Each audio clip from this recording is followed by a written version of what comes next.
Good morning, people. Good morning, good morning.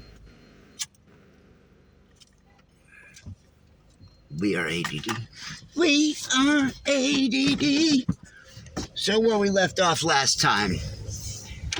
Come in, people. Come in, ADD fam. Come in. Where we left off last time, we were lined up for chow. Jackie was going to make a break for it. Making a run for it. Jackie. Go, Jackie, go.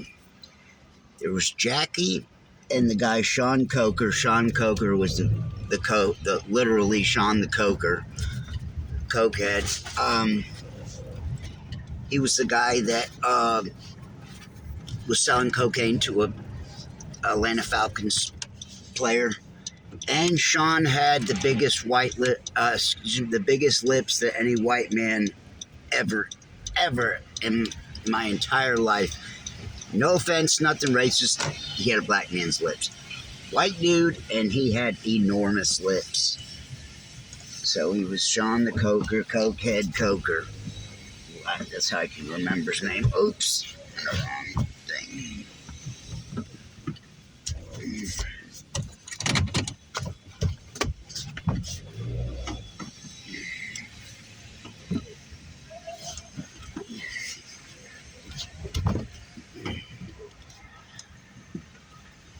Oh, did a floozy. Messing up. So Sean the cokehead Coker, okay, and Jackie, they were both from, I'm doing all kind of dumb shit here. They were both from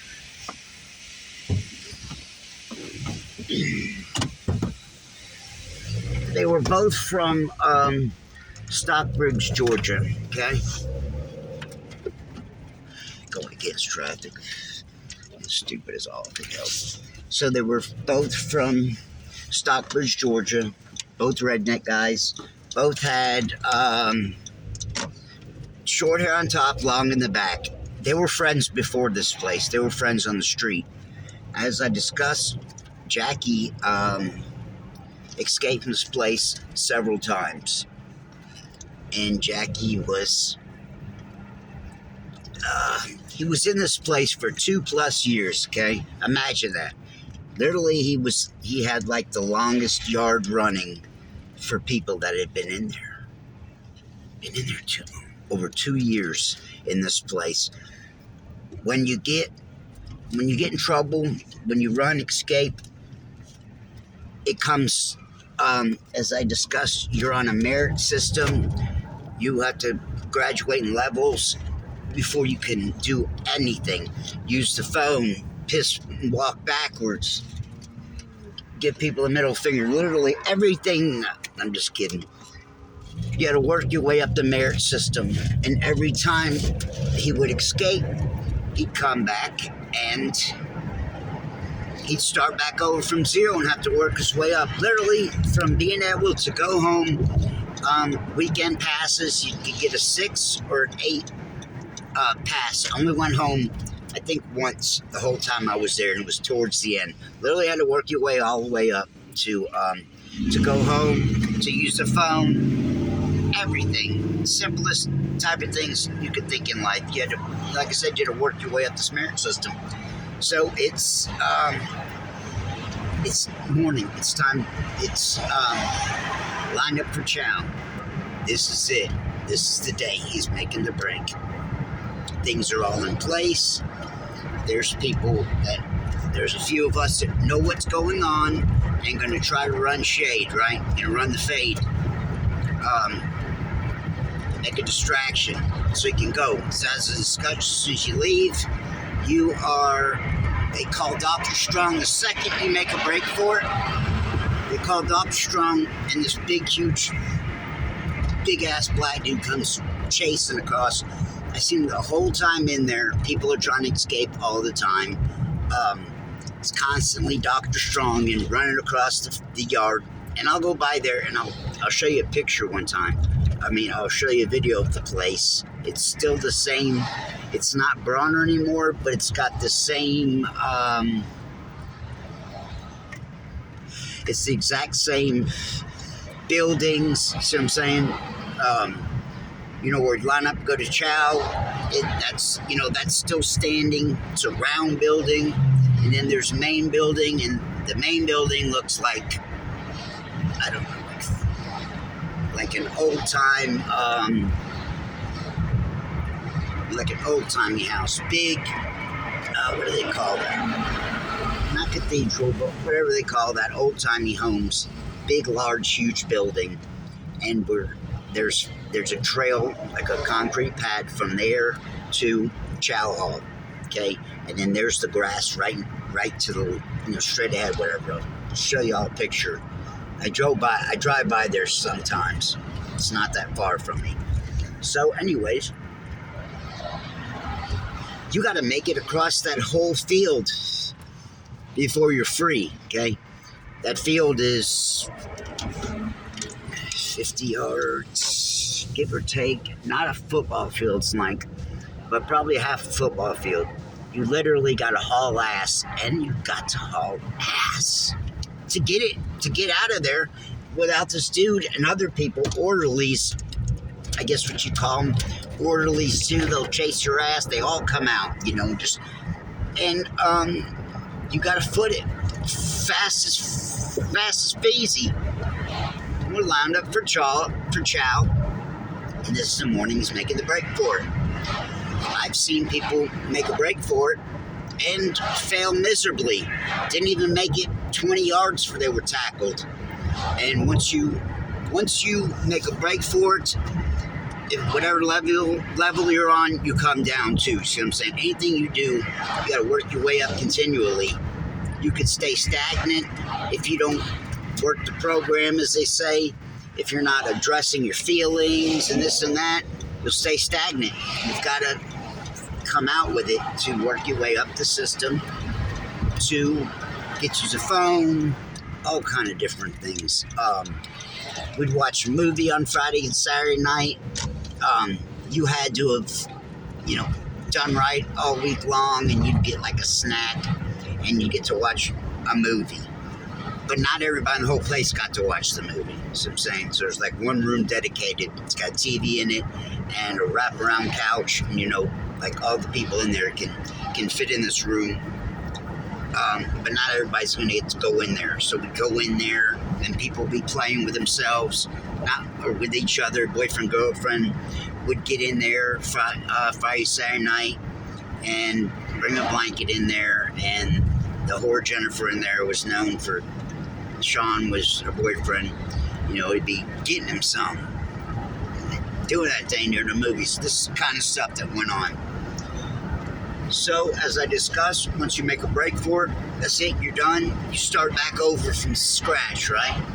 So, and there again, this guy Jackie had been there 2+ years, right?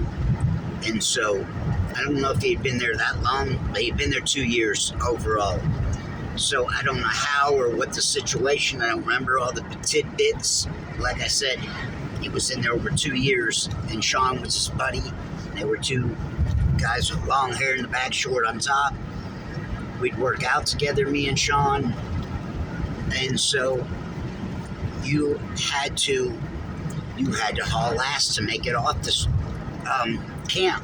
You literally had to be, pretty good shape to make it. Like I said, I watch people all the time trying to escape, and they wouldn't make it if you weren't fast enough, if you weren't healthy enough. There were people I'd seen made a dash for it and took off running and ran out of breath and literally stopped and then got tackled. So, the day that Jackie escaped, we lined up to Chow. And we have something goes wrong. So we're lined up, and we're thinking of diversions, and our diversion guy gets called out of line. The guy's going to do whatever he's going to do for Jackie. Gets pulled aside. I don't know if someone... It's very, very common. They go talking like that. It gets around. There's been people who made escapes and had it planned out, wound up getting busted before they ever did. So they pulled the guy out of the line who Jackie's got to run the whatchamacallit. So they know Jackie don't care, he's going for it anyways. I've seen Jackie go. I've seen him make it. I've seen him get tackled and not make it. Like I said, I was over there over 6 months. So I watch him and all the guys and girls in there. How many people? At least 10 of each. More than that. Let me say at least 20 people. All in this one building. There's one hallway.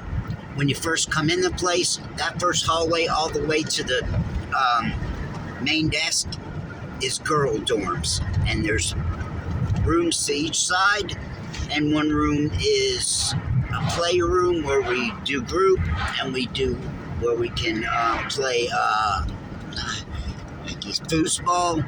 There's foosball table. That's where you do clothes and laundry. So there's that hallway, and there's a back hallway. The back hallway is where the boys are. And in between is a desk in the middle of the place, and next to that is the room with the TV room. We watch movies on the weekend if we've been good. And there again, not everyone gets to do it. Not everyone gets to watch movies. When I first got there, I couldn't use a phone. You got to earn phone privileges. You got to earn everything. Once you mess up, you can bring yourself down. So Jackie had escaped 3 times from this place.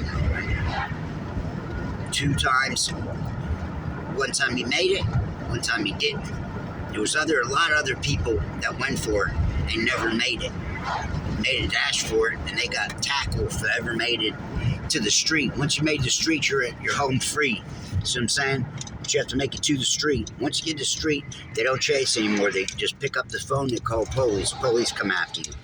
Jackie had a ride set up this morning. Had his boy on the other side of we could see where his buddy was waiting for him. He had a car, he had a ride. He did this twice while I was there. 3 times total. Once like I say, he was there for 2 years. I was on there for 6+ months.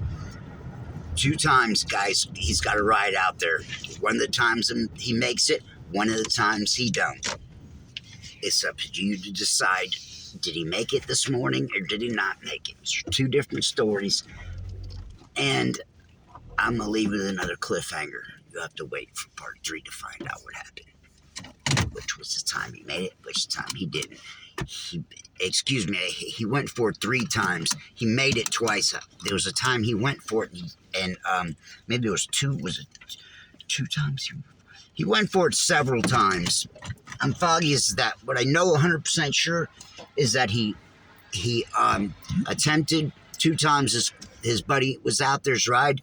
One of the times he failed. One of the times he made it.